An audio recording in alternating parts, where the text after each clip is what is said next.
Hello guys, मैं हूँ आयतन और आज मैं अपने सर के साथ पापा के साथ कुछ 22 बुक्स के बारे में चर्चा करने जा रहा हूँ। So let's start the video.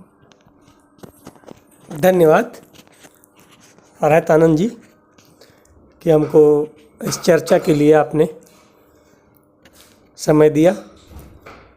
सबसे पहले तो हम आपके दर्शकों को धन्यवाद बोलेंगे और आपको भी धन्यवाद बोलेंगे। और मैं किताबों के बारे में चर्चा करने से पहले सबसे पहले बताना चाहूँगा कि जो किताबें हैं या किसी भी मुद्दे पर बोलने से पहले ज़रूरी होता है कि हमारे पास एक समग्र सोच होनी चाहिए। होलिस्टिक थिंकिंग कैपेबिलिटी हमारे पास होनी चाहिए। अगर हमारे पास एक समग्र सोच नहीं है ज्ञान की, समझ की, तो हम समाज को एक बेहतर ज्ञान और समाज को एक बेहतर दिशा नहीं दे सकते हैं। और आजकल हम देख रहे हैं कि लोग बहुत कम ही लोग हैं जो समाज को एक समग्र सोच और समग्र दिशा दे रहे हैं। बहुत सारे लोग अधूरी सोच के चलते समाज को एक बेहतर तरीका नहीं दे पा रहे हैं, बेहतर रास्ता नहीं दे रहे हैं, जिससे समाज थोड़ा सा जो भी अपनी सोच है अपने हिसाब से चल रहा है। तो सबसे पहले हम आपके किताबों के सिलसिले में एक बात करना चाहेंगे कि किताबें, जब भी आप समग्र सोच की बात करते हैं तो समग्र सोच कभी भी एक विषय या एक प्रकार के कंटेंट को पढ़ने से नहीं आ सकती है। समग्र सोच उत्पन्न करने के लिए, पैदा करने के लिए हमको समग्र प्रकार की ज्ञान का अध्ययन करना होता है। और सिर्फ अध्ययन ही नहीं, उसका चिंतन और मनन भी करना होता है, समझना होता है। तभी हम एक समग्र सोच या समग्र विचारधारा बना सकते हैं। तो सबसे पहले जो हमको बहुत अच्छी किताब लगी इस क्रम में पढ़ने में, वो किताब थी रामचंद्र गुहा जी की।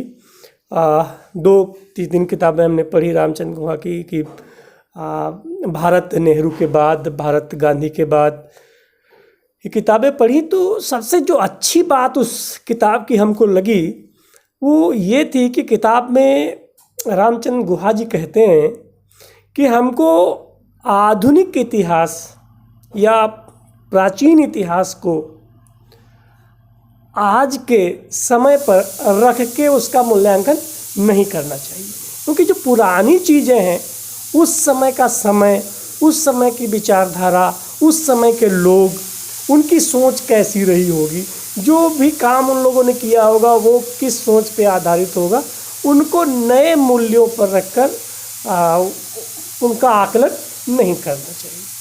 तो ये बहुत अच्छी चीज़ है, समझने वाली चीज़ है कि जब भी हम किसी प्राचीन घटना या इतिहास या समाज के ऊपर जब भी कोई बात कर रहे हो तो इस चीज़ का ज़रूर ध्यान रखें कि पुराने मानक क्या थे, पुरानी विचारधारा क्या थी, पुरानी सोच क्या थी, और उस समय जो नियम कानून बने थे उनका वो उस समय के समाज में, तत्कालीन समाज में क्या उपयोगिता रही होगी, इसका ध्यान रखना चाहिए। बहुत अच्छी किताब थी हमको और बहुत अच्छा लगा। पापा कह रहे हैं कि अभी उन्होंने 2025 में एक बुक मंगवाई थी रामचंद्र गुहा की, उन्होंने 2 दिन में पढ़ी थी, अब उनको अच्छी लगी। ये बुक है, देख सकते हैं। दूसरी बुक हमने जो पढ़ी तो एक रोमिला थापर की बुक है, असहमति की आवाज़ें। इसका अंग्रेजी वर्जिन है voice of dissent an essay. ये रोमिला थापर जी की बुक है और इस बुक से हमको बहुत सारी चीज़ें समझने को मिली कि भारत का जो इतिहास है वो हर समय, हर पीरियड में जो है, समय समय पर जो सत्ता है और जो वर्तमान पावर में है उसके खिलाफ जो है असहमति की आवाज़ें हमेशा उठती रही हैं। और वही भारत की मूल आत्मा है, भारत का इतिहास है। और उस इतिहास में कभी भी जो असहमति है वो दबी नहीं है, उसको समय समय पर उठाया गया है, उसको दबाया गया है जानबूझ करके, क्योंकि सत्ता को बचाना, शासन को बचाना, उस समय के शासकों का और जो भी सोच रही हो, उसने जो है उन आवाज़ों को जो उस शासन और व्यवस्था से सहमति नहीं रखती थी, उन्होंने अपनी आवाज़ उठाने का प्रयास किया है, उठाई है।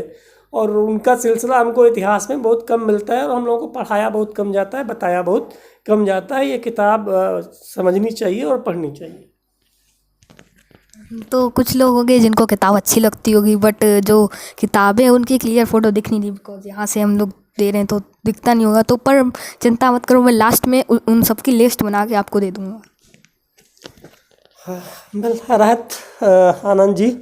और इतिहास में हमको एक किताब और हम पढ़े आजकल, राष्ट्रवाद और राष्ट्रीयता पे बहुत ज़्यादा जो है जोर दिया जा रहा है कि राष्ट्रवाद क्या है। तो उस पर हमने किताब पढ़ी, इरफान हबीब साहब हैं, इतिहासकार हैं, बहुत अच्छे इतिहासकार हैं आधुनिक भारत के। और इनकी किताब है भारतीय राष्ट्रवाद। एक बेसिकली ये किताब जो है उनके निबंधों का एक संग्रह है और उन निबंधों का पूरा संग्रह है जो ऐतिहासिक महापुरुष हैं, उनके अलग अलग जो विचार हैं राष्ट्रवाद पर, उन विचारों को इसमें जो है संग्रहित किया गया है। और इन विचारों में हमको बहुत अच्छा जो लगा विचार रविन्द्रनाथ टैगोर जी का अच्छा लगा कि वो पूछते हैं कि राष्ट्रवाद क्या है, राष्ट्र क्या है, और फिर राष्ट्र क्या होना चाहिए उसकी व्याख्या करते हैं।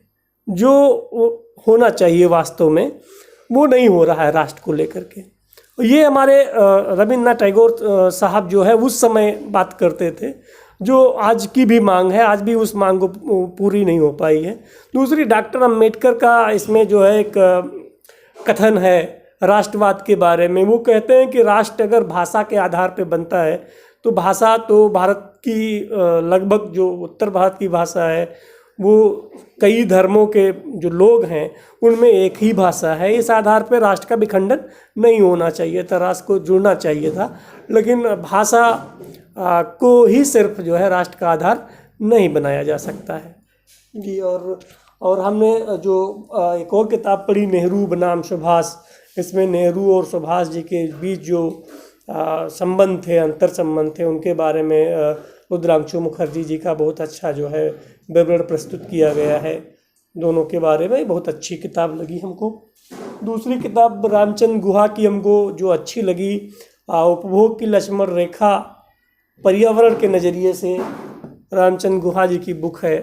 इसमें रामचंद्र गुहा जी पर्यावरण आंदोलनों के बारे में लिखा है कि भारतीय इतिहास में 1967 के बाद विभिन्न जो धर्म हैं उन धर्मों ने पर्यावरण को बचाने के लिए अपने अपने धार्मिक साहित्यों से अनेक उदाहरण ढूंढ के दिखाने शुरू कर दिए।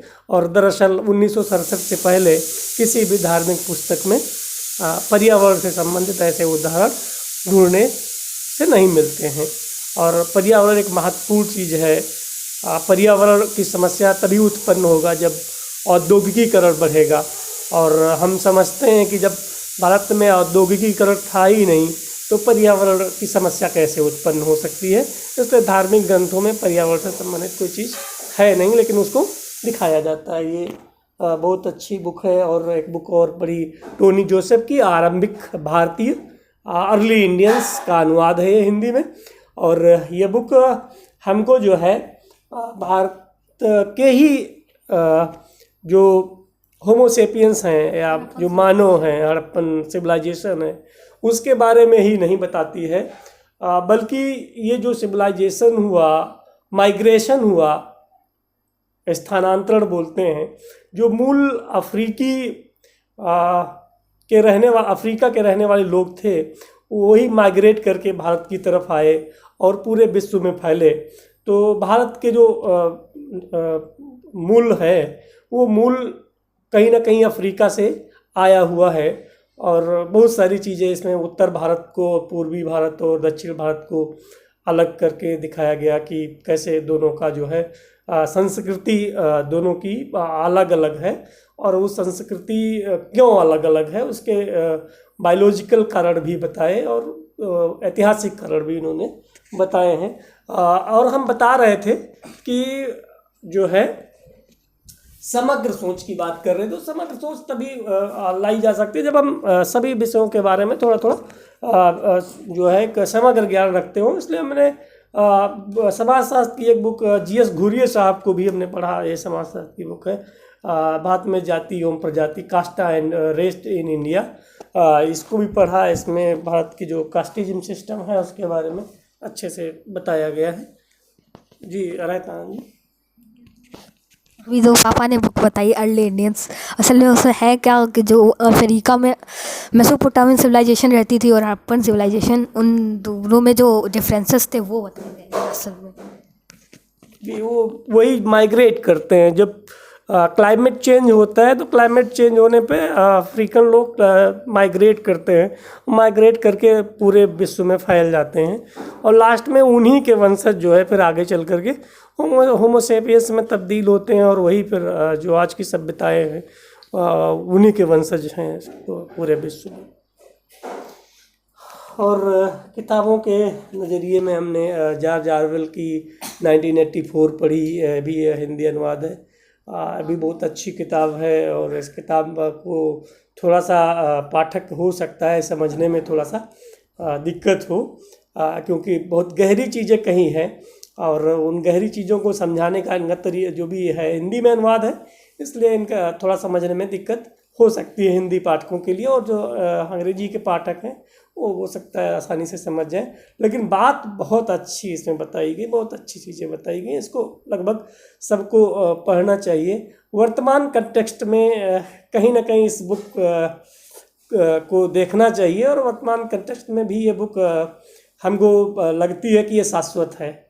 आज भी जो इसके कथन हैं, उद्गार हैं, वो आज भी हमको लगता है कि वर्तमान परिप्रेक्ष्य में बहुत ही यथार्थ हैं।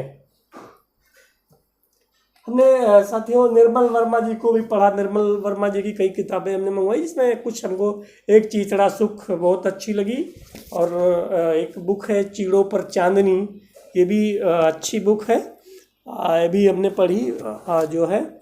और एक बुक इनकी शब्द और स्मृति जो बहुत अच्छी लगी।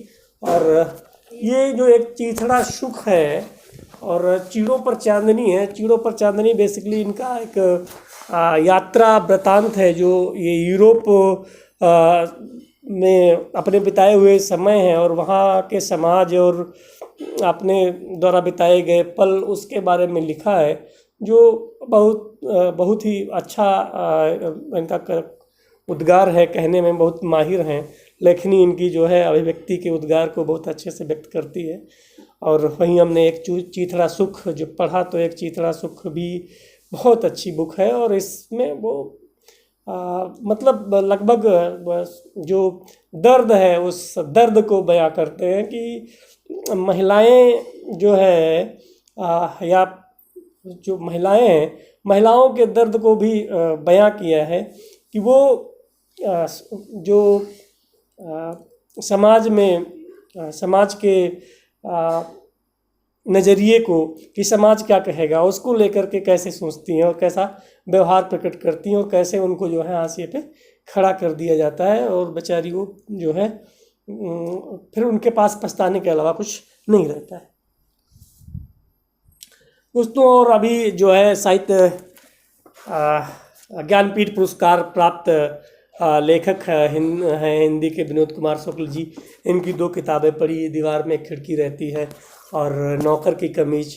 हमको दोनों किताबें बहुत ही अच्छी लगी, बहुत अच्छी लगी। नौकर की कमीज जो सरकारी महकमा है, उस महकमे में काम किस तरह से होता है और उस महकमे में लोग कैसे अपने को एडजस्टमेंट करते हैं और कैसे लोगों की आवाज़ें जो है दबके रह जाती हैं और कैसे फिर उनको उस महकमे में ढलना पड़ता है, इसके बारे में बताया गया। और दीवार में एक खिड़की है जो एक पति और पत्नी की प्रेम कहानी है जो बहुत अच्छी है और जो हिंदी के पाठक हैं उनको ये पढ़नी चाहिए और ये बहुत अच्छी लगेगी किताब, बहुत अच्छी है। और महिलाओं के नज़रिए से देखा जाए, क्योंकि भारत में अभी भी लगभग महिलाओं के नज़रिए से अगर देखा जाए तो महिलाओं को आज भी हाशिए पर ही रखा गया है। उनको समाज में वो मान सम्मान नहीं मिला है जो जिसकी वो हकदार हैं, जो उनको मिलना चाहिए।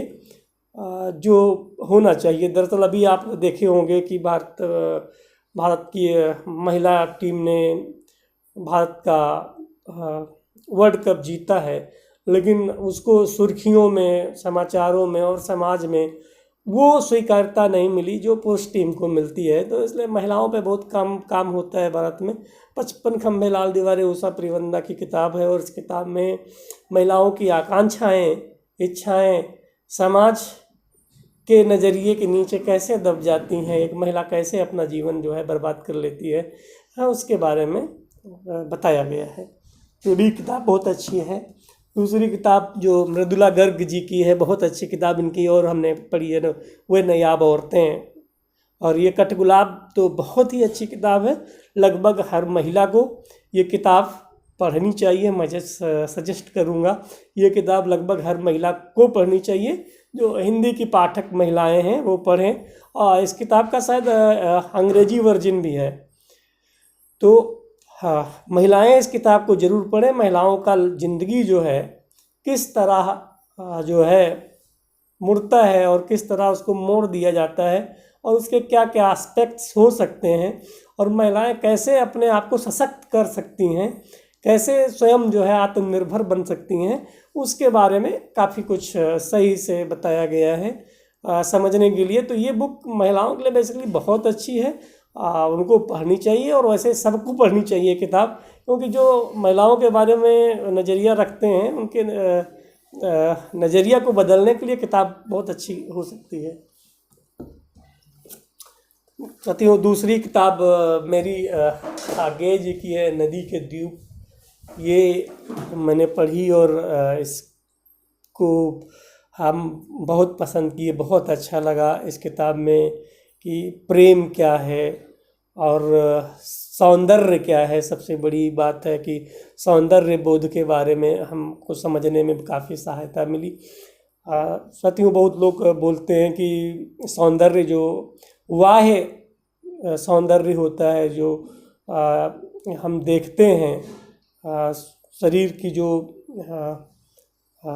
बाह्य सुंदरता होती है, उसी को लोग ज़्यादा पसंद करते हैं और उसी को सुंदर मानते भी हैं, जबकि वास्तविकता इससे अलग है।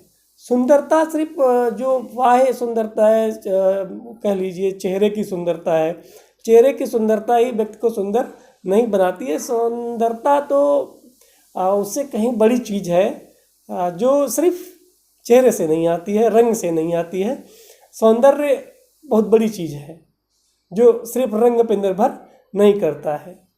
उसके और भी बहुत एस्पेक्ट हो सकते हैं सौंदर्य के। अभी हम पश्चिम बंगाल में थे और पश्चिम बंगाल में रहते हुए हमने इस किताब को हम पढ़ चुके थे। तो इस किताब के नज़रिए से जब हम वहाँ सब रहे और देखे, तब हमको वहाँ लगभग बोध हुआ कि सौंदर्य बोध जो इसमें आगे जी ने करवाया है, वाकई सौंदर्य बोध जो है सिर्फ वह सौंदर्य बोध नहीं होता है, आंतरिक और उसके कई अन्य एस्पेक्ट्स होते हैं जिन पे सुंदरता निर्भर करती है, और बहुत अच्छी चीज़ है, इसको समझना चाहिए। जी रायतानंद, कुछ और पूछना चाहेंगे, बताएंगे?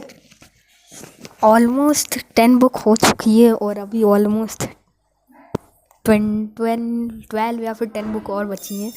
तो अब हम जल्दी जल्दी उसे ख़त्म करते हैं, फिर बाद में मैं आपको बुक का डिस्क्रिप्शन रख दूँगा कि कैसे मिलेंगी, कितने प्राइस की। जी, और बुक्स के बारे में कुछ जानकारी देनी है? जी, और जो अभी हमने पढ़ी बोलगा से गंगा पढ़ी, ये तो सभी लोग जानते होंगे, राहुल सांकृत्यायन की। इसके बारे में बहुत कुछ बताने की ज़रूरत नहीं है। भारतीय समाज, भारतीय इतिहास को समझने के लिए थोड़ा सा ये बहुत अच्छी किताब है, पढ़नी चाहिए। महिलाओं के बारे में हम बात कर रहे थे, महिलाओं के बारे में ये किताब हमको बहुत अच्छी लगी, जो हमको ये बताती है कि हम महिलाओं के बारे में जो नज़रिया रखते हैं वो नज़रिया सही नहीं हो सकता है। उसको ममता कालिया जी की बुक है बेघर। हर नज़रिया जो पवित्रता और स्वच्छता से प्रारंभ होता है, ज़रूरी नहीं है कि मानव या इंसान को जो है वो एक अच्छी ज़िंदगी दे सके।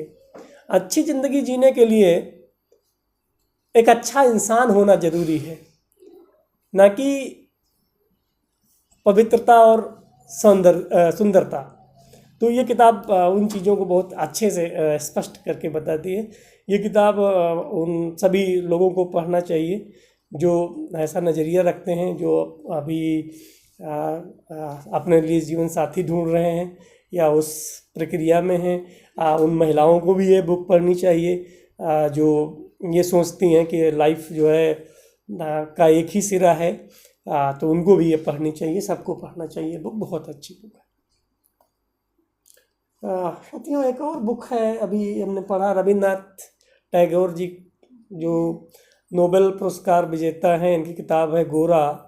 ये हमको बहुत अच्छी लगी। उस समय के राष्ट्रीय परिदृश्य और राष्ट्रीय जो आंदोलन थे उसको मध्य में रख के किताब लिखी गई है। और ब्रह्म समाज के जो मान्यताएं हैं उनको भी इसमें अच्छे से बताया गया है। हाँ, और आनंद जी, कल ही रात में मैंने पापा से पूछा था गोरा बुक में अभी आपने क्या पढ़ा है, तो मेरे पापा ने बताया कि जो रविन्द्रनाथ टैगोर थे वो सोसाइटी में बैलेंस चाहते थे। वो चाहते थे कि ब्रिटिश जो थे वो ब्रिटिशर्स वो थोड़े दिन और रुक जाए इंडिया पे।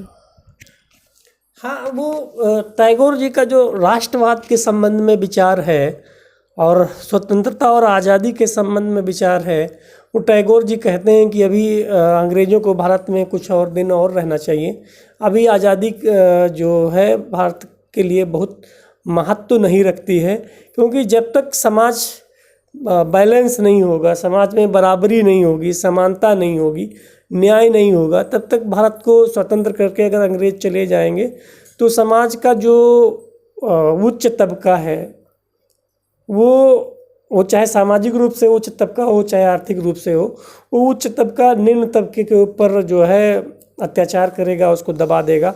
और उसको जो न्याय मिलना चाहिए, जो समानता मिलनी चाहिए, उसके जो अधिकार हैं उनको मिलना चाहिए, वो नहीं मिल पाएंगे। इसलिए टैगोर साहब चाहते थे अंग्रेज अगर कुछ दिन और रहेंगे तो शायद एक समान और न्याय प्रणाली बन सके और लोगों में समानता स्थापित हो सके। इसलिए वो चाहते थे, ये समाज को बैलेंस करना ही वो चाहते थे। उनका मतलब ये नहीं था कि अंग्रेज और शासन करें, उनका मतलब था कि समाज बैलेंस हो जाए। जी, और बताएं। और कुछ बुकें बची हैं। अभी जो बुकें बताने जा रहे हैं पापा, उन्होंने बस इसको 1 मंथ पहले ही पढ़ा है शायद से।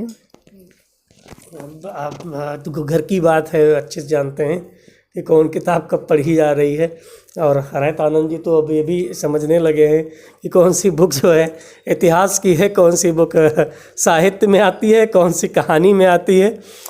इसलिए उन किताबों को अलग अलग सजाया हुआ है और अलग अलग कैटेगरीज की किताबें अलग अलग सजा दी है बिना हमको बताए, और ये कहा कि ये इतिहास की बुक है और ये कहानियों की है और ये उपन्यास हैं। ये इसलिए सजाया है। तो उनकी समझ भी बहुत अच्छी है। दोस्तों बहुत अच्छे आपके साथी हैं भारतानंद जी। एक किताब मैंने पढ़ी, कब तक पुकारूं रंगे, राघव जी का ये उपन्यास है। और ये उपन्यास बेसिकली जो है जो राजस्थान का एरिया है, उस राजस्थान में जो नट एक जाति होती है, नट और कर्नट होते हैं, उनके जीवन को बहुत अच्छे से उजागर करके दिखाया है। और वहाँ की महिलाएं जो हैं और महिलाओं की जो दशा है और महिलाओं की जो समस्याएं हैं उनको इसमें दिखाया है बहुत अच्छे से, कि कैसे जो है उन समस्याओं से उनको दो चार होना पड़ता है और क्यों होना पड़ता है। सारी जिम्मेदारी, अब ये किताब से अगर हम अलग हटें तो क्या समाज की सारी जिम्मेदारी जो है महिलाओं को ही उठाने का जिम्मा मिला हुआ है, चाहे वो सामाजिक हो चाहे वो नैतिक हो। ये सारी जिम्मेदारियां क्या सिर्फ महिलाओं को उठाने का जिम्मा सौंपा गया है? क्या पुरुष इन जिम्मेदारियों को नहीं उठा सकता है, या वो उसमें भागीदार नहीं होता है? उतना ही भागीदार वो होता है जितना महिला होती है। तो महिलाओं को कमतर करके आंकना समाज में, ये समाज की जो रूढ़िवादी सोच है, ये समाज को आगे जाने से रोकती है, क्योंकि समाज में आधा लगभग हिस्सा जो है वो महिलाओं का है, और बिना उनके विकास के, बिना उनकी उन्नति किए हम भारतीय समाज की पूर्ण उन्नति और विकास की कल्पना जो कर रहे हैं वो शायद संभव नहीं है। इसलिए शिक्षा, स्वास्थ्य और रोजगार पर महिलाओं को भी उतना ही अधिकार और हक होना चाहिए। और जो जितनी स्वतंत्रताएं लगभग पुरुषों को मिलती हैं शिक्षा के मामले में, जिस तरीके से उनको पढ़ाया और सिखाया जाता है, वैसे महिलाओं को भी मिलना चाहिए। और एक और किताब जो हमको अच्छी लगी, सब भगवती चरण वर्मा जी की है, उपन्यासी है, या भूले बिसरे चित्र है। साहित्य अकादमी पुरस्कार से ये किताब पुरस्कृत है। भूले बिसरे चित्र भगवती चरण वर्मा जी की है। और ये किताब पढ़ के हमको समाज के 2-3 पीढ़ियों के बारे में, और उस 2-3 पीढ़ियों में समाज की बदलती सोच और समाज के बदलते विचार और समाज के बदलते हुए आदर्श संस्कृति के बारे में जो है इस किताब में अच्छे से बताया गया है। बहुत बार हमको लगता है कि जो है लोग जो है अपनी समस्याओं का जो ठीकरा है वो संविधान या आज़ादी के ऊपर फोड़ देते हैं। जो कुछ लोग हैं, अब हम उनका नाम नहीं ले सकते हैं, वो ठीक नहीं है आज के वर्तमान परिदृश्य को देखते हुए। तो वो जो ठीकरा फोड़ने वाले लोग हैं वो कहीं ना कहीं जो है अपने आप और अपने समाज और समाज के बदलते स्वरूप को शायद समझ नहीं पाते हैं। तो वो होता ये है कि लोग अपनी झूठी शान और अपने झूठे महत्व को, जो अब नहीं है, क्योंकि आप मेहनत करना छोड़ दिए हैं, आप वो परिश्रम करना छोड़ दिए, जो काम करना चाहिए था वो काम आप कर नहीं रहे हैं, और उसके बावजूद भी आप चाहते हैं कि हमेशा आप ऊंचे रहें। तो ये संभव नहीं है, क्योंकि काम के बिना आप बिना परिश्रम किए ऊंचाई को नहीं प्राप्त कर सकते। तो आपको परिश्रम करना चाहिए, परिश्रम ही आपको आगे ले जाएगा। और बहुत लोग दूसरे के परिश्रम पर जो निर्भर होते हैं उनको फिर परिश्रम करना थोड़ा सा मुश्किल होता है, और वो अपनी जो शान है और अपना जो रुतबा है, रुआब है, उसको बनाए रखने के लिए फिर अपना संपत्ति को बेचना शुरू करते हैं।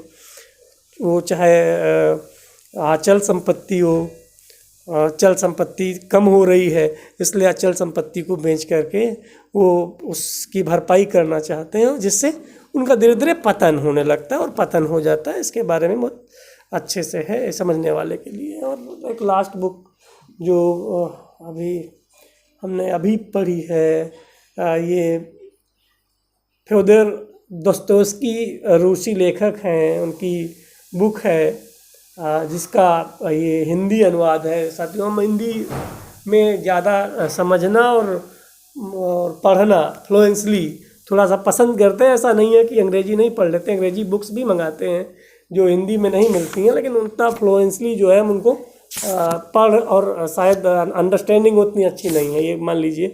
तो हम हिंदी में ज़्यादा थोड़ा सा पढ़ते हैं। ये क्राइम एंड पनिशमेंट उनकी बुक्स है दोस्तोयेव्स्की साहब की, जिसका हिंदी वर्जन है अपराध और दंड। इसको भी मैंने पढ़ा है। तो एक व्यक्ति है जो अपराध करता है और उसका दंड वो कैसे होना चाहिए वो स्वयं तय करता है, और किन परिस्थितियों से होके गुजरता है। रूसी समाज के बारे में जानकारी मिलेगी। रूसी समाज और 18वीं शताब्दी का समाज कैसा है वो उसके बारे में आप समझ पाएंगे। तो ये किताबों का कुछ सिलसिला था। किताबें तो और भी हैं, लेकिन शायद ये हमको बहुत अच्छी लगी तो यही किताबें थी। और भी 1-2 किताबें हैं जो बहुत अच्छी लगी। अमृतलाल नागर की किताब थी भूख थी, वो बंगाल के 1943 में जो अकाल पड़ा था वहाँ उस पर थी वो किताब, अच्छी लगी। बदलते स्वरूप में वो पढ़ी मैंने। और एक जो है एकाकीपन के 100 वर्ष जो है वो मैंने पढ़ी, बहुत अच्छी किताब थी। गेय जी की किताबें हमने पढ़ी, जो है क्या शेखर एक जीवनी पढ़ी, दोनों भाग पढ़े, उसके बहुत अच्छे लगे। द सेकंड शेख सिमोन बोआ का पढ़ा, महिलाओं के ऊपर बेसिकली है, वो भी बहुत अच्छी किताब है। लगभग महिलाओं को तो पढ़नी चाहिए, समझना चाहिए। एक बुक और हम सजेस्ट करेंगे, वो किताब थी शायद यहीं पे लगी है इधर, किताब का नाम है, यहाँ पे लगी होगी, जो जेम्स मिल हैं उनके बेटे के द्वारा रचित है किताब, स्त्रियों की पराधीनता। बहुत अच्छी किताब है, महिलाओं को वो किताब जरूर पढ़नी चाहिए।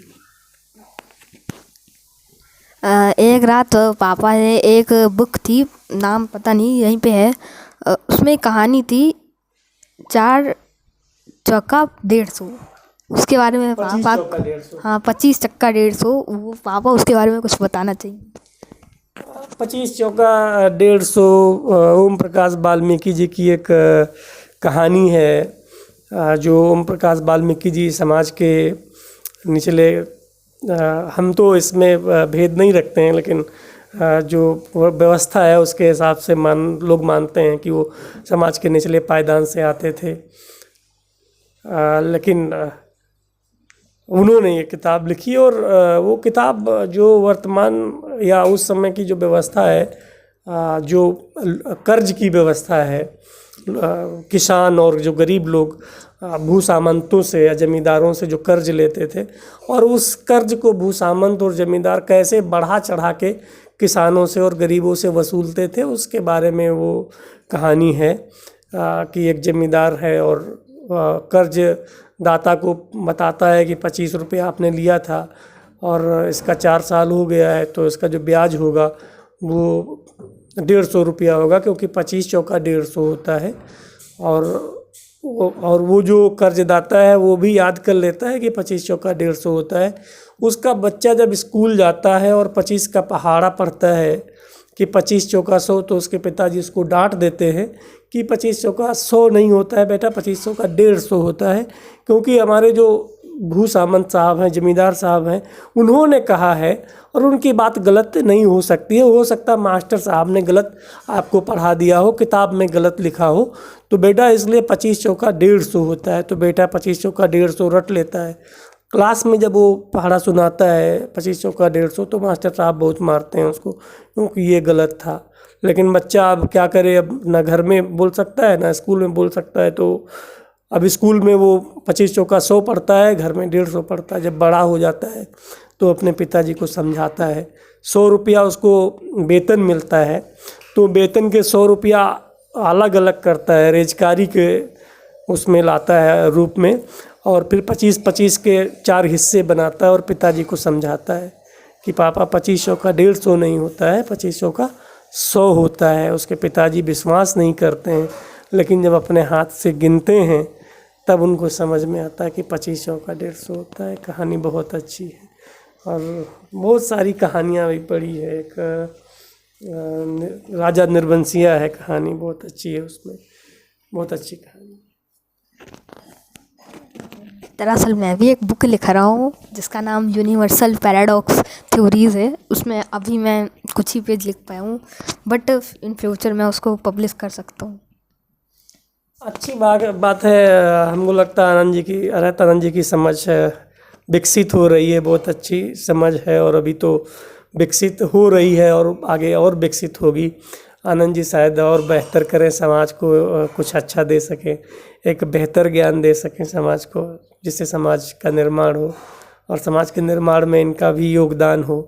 इसलिए हम इनसे तो वही कहना चाहेंगे कि कोई भी बुक्स लिखना तो उसमें जो सोच है वो समग्र होनी चाहिए, यूनिवर्सल होनी चाहिए, होलिस्टिक थिंकिंग होनी चाहिए, और किसी पार्टिकुलर विषय पर लिख रहे हो तो भले अलग हो, लेकिन जब भी कुछ भी लिखा जाए तो उसका जो नज़रिया है वो समग्र होना चाहिए, यूनिवर्सल होना चाहिए।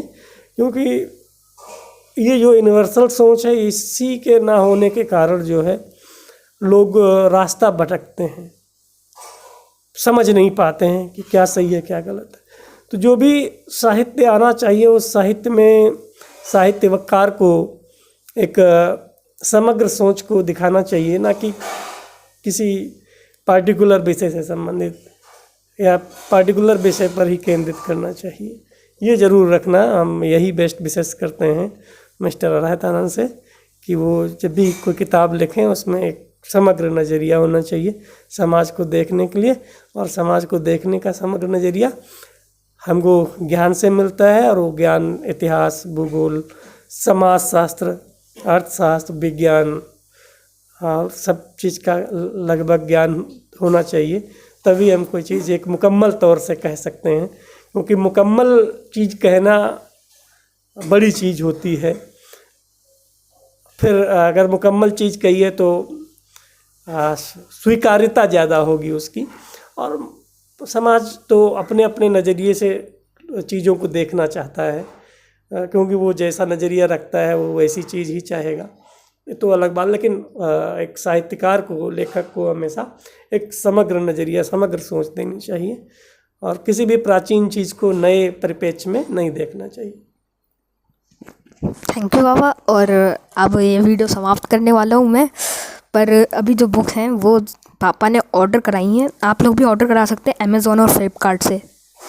तो थैंक यू गाइस, और आज का वीडियो यहीं ख़त्म होता है, और इन सारी बुक्स का मैं अभी नाम दे रहा हूँ। Thank you. पूरा काट दो पूरा।